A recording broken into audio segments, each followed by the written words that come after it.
There's a long list of health-related warnings women need to pay attention to as they age, but red flags for bone density loss and osteoporosis often go unnoticed. I was very physically active, had a great diet, took good care of my body.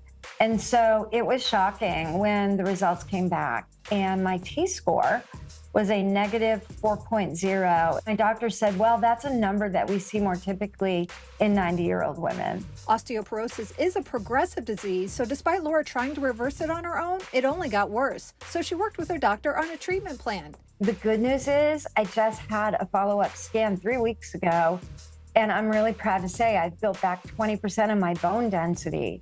So that combination of lifestyle choices and my treatment, I am now moving in the right direction. It's talked about so little that most women don't even know when they're high risk or the repercussions. It happens most frequently for women in the 5 years around menopause and after, as the estrogen leaves our body. Estrogen is a hormone that helps keep bones strong.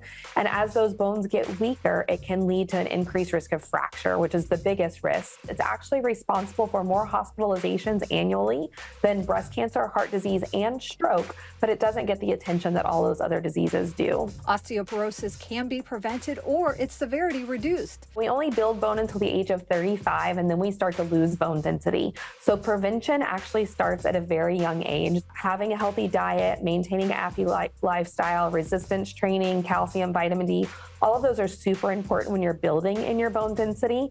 Getting scanned early, it's called a DEXA scan. We can catch this disease early if you get that information early.